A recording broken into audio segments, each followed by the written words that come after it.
क्या ईश्वर इतना खाली बैठा है कि उसको यही चेक करना है कि कौन मंत्र पढ़ रहा है, कौन मुझे याद कर रहा है? द्रौपदी का जब देखेंगे वो मेंस्ट्रुएशन में थी, तब दुशासन उसके बाल को खींचते हुए सभा मंडप में लेके आया, एक भी आदमी उसका संरक्षण नहीं किया। द्वारका निलयाच्युत गोविंद पुंडरीकाक्षर क्षमाम शरणागतम, वो फाइनली बोलती है हे कृष्णा मेरी रक्षा करना। दैट इज शरणागत। लास्ट मिनट में जब हम भगवान से पूछते हैं मेरे से नहीं हो पाएगा, तुम कुछ करो। यदि हम भगवत गीता को भी देखें तो भगवान श्री कृष्ण जी ये बोल ही देते हैं कि जो शरणागति है, मामेकम शरणम व्रज, वो सबसे उत्तम उपाय है। क्या हम श्री कृष्ण जी से ज्यादा जानते हैं? पाप और पुण्य जो है ये देखने की चीजें नहीं है कि मैंने कोई कर्म किया और मुझे दिखा के यहाँ पुण्य आ गया, या मैंने कोई कर्म किया मुझे दिखा के पाप आ गया। अगर इतना आसान होता तो हमें धर्म शास्त्र की किसी शास्त्र की आवश्यकता ही नहीं थी। लगेगा पता शब्द प्रमाण से अर्थात शास्त्र से। भक्ति पर आते हैं तो गीत, भजन, कीर्तन, नृत्य, पूरा संसार का रस है। तो क्या ये संसार के प्रपंचों में फंसना नहीं है?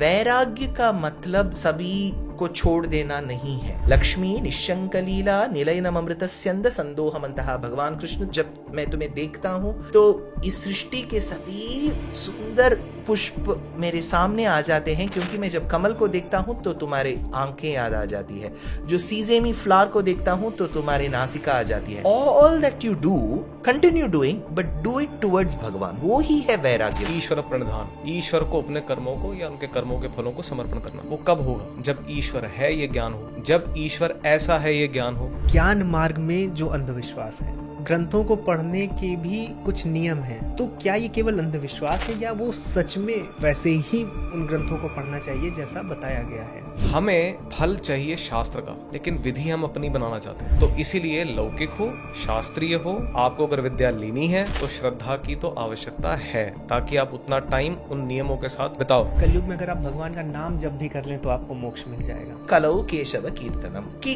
कलयुग में जो भी आप क्राइम कर सकते हो, एक स्कैम में पकड़े जा सकते हो, अंत में केशव केशव बोलेंगे तो हमें मोक्ष मिल जाएगा। ऐसा नहीं है। हरे राम।